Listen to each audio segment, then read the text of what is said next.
How to make your first investments. Investing for the first time can seem like an incredibly scary thing, a big leap into the unknown. But it doesn't have to feel like that. It's true, there are no guarantees with investing. There's always a chance you could lose money.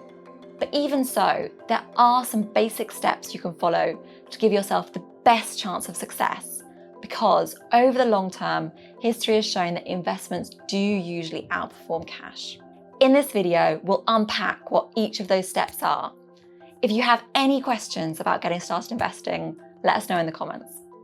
But first things first, are you really ready to invest? Here's a quick checklist. If you can answer yes to these 3 questions, then you may well be ready to invest. Number 1, do you have at least 3 to 6 months worth of your usual spending easily accessible in cash in case of an emergency? 2, have you paid off your short-term debts like credit cards and loans? And 3, are you really happy to leave this money and not touch it for the next 5 years? Because generally, the longer you stay invested, the better your chances of success. Okay, so once you're sure you're ready to invest, how do you actually go about it? The next step is to open a stocks and shares ISA. This is really important because if you hold your investments in an ISA, any gains you make will be tax-free. If you don't use an ISA, the taxman will be getting a nice big chunk of any gains you make, as much as 24% if you're a higher rate taxpayer.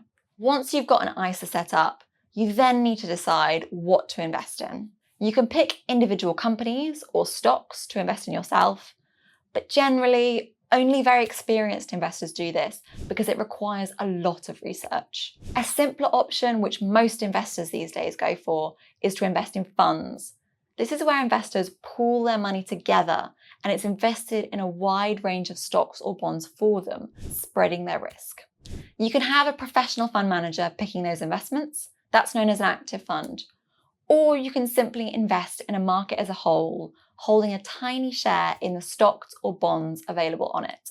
That's known as a passive fund. Some funds will primarily invest in stocks, others will primarily invest in bonds, and some it will be a mix. Some are global, while others specialize in different geographic regions or sectors.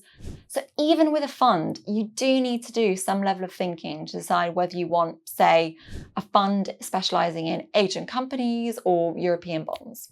If choosing a mix of investment funds for your portfolio feels like too much, you could consider a fund that acts like a ready-made portfolio.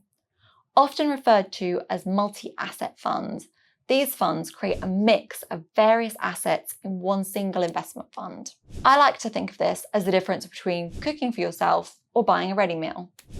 When you're putting together a portfolio of funds yourself, you have to figure out what you want to buy and buy all the ingredients, but that does mean it's personalized. In the ready-made option, you pick which meal you want and there's no cooking involved, but you can't personalize what's inside. Basically, with a multi-asset fund, you select how much risk you want to take. That's usually low, medium, or high, and hey presto, there's a portfolio ready and waiting for you. There's no right or wrong answer, it just comes down to your personal preference. So to sum up, getting started investing is not necessarily the big, scary thing we imagine it to be. If you follow these basic steps, you'll be able to figure out if you're ready to invest, what kind of account you want, how much risk you want to take, and how involved you want to be. After that, you'll be well on your way to becoming an investor.